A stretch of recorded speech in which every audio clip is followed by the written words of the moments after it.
Olá, está começando mais um programa Arte de Viver. E no programa de hoje nós vamos conversar com a médica, alergista e pediatra Ana Beatriz Soares de Matos Almeida e vamos falar um pouquinho sobre doenças alérgicas. Tudo bom? Vai.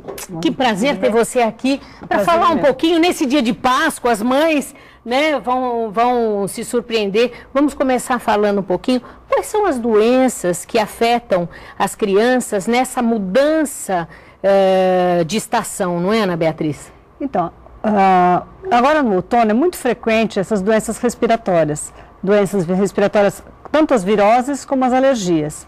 As alergias são frequentes na faixa etária de 2 a 4 anos. É muito comum nessa idade.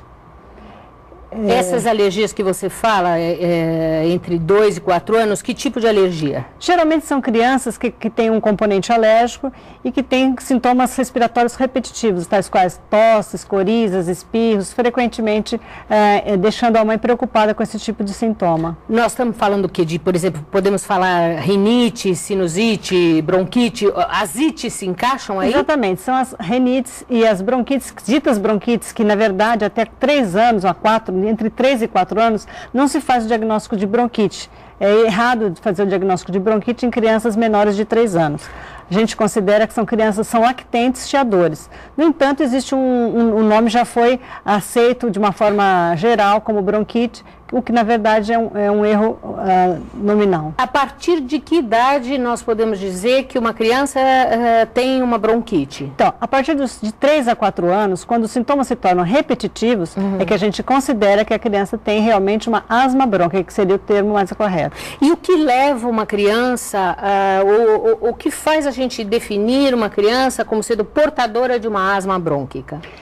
Então, existem vários testes, mas a primeira coisa a fazer seria a história clínica muito bem documentada, com um profissional adequado, que vai chegar à conclusão de que essa criança tem sintomas respiratórios repetitivos de broncoespasmo, ou seja, aquela tosse persistente, seca, que a mãe vê que ela faz repetitivamente.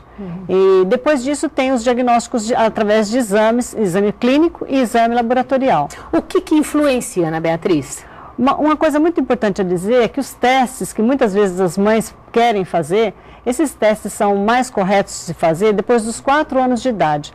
Muitas vezes no consultório as mães vêm com, às vezes, 1 ano de idade tentando fazer o teste, objetivando o teste.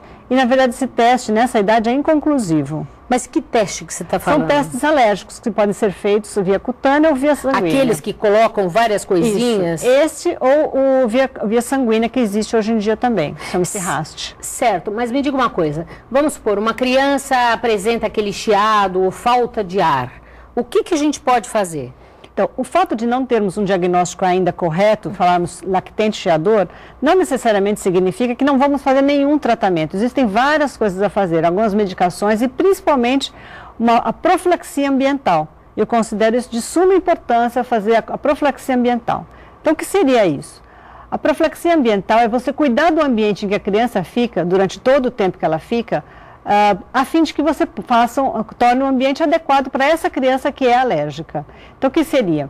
Cuidados com poeira, com mofo, com pelo de animais. Ácaros? Ácaros, sim, é um deles, né? Então, seria os ácaros, que está dentro da poeira, né? E a poeira está onde? Em livros guardados, em almofadas, em roupas de lã, em todos esses lugares tem poeira. Mas, por exemplo, o que é mais correto? Uma criança que seja alérgica, a gente deve, de fato, tirar carpete, tirar cortina, ou a gente deve fazer a criança conviver com isso, como muita gente fala, para ela aprender e criar resistência?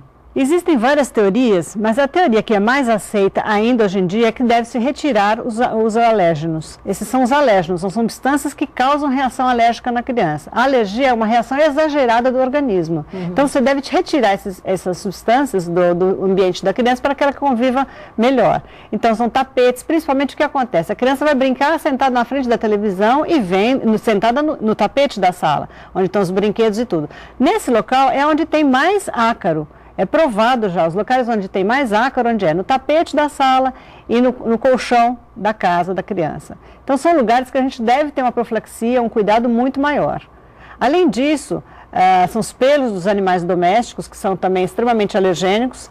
tanto o pelo como a saliva. Então não é só o pelo que dá alergia. Quer dizer que beijar o animal na boca, essas coisas, também não é uma coisa indicada? Não é uma atitude adequada, principalmente na criança alérgica. Na criança alérgica. Mais importante também, fumaça de cigarro. Então é o fumante passivo, né?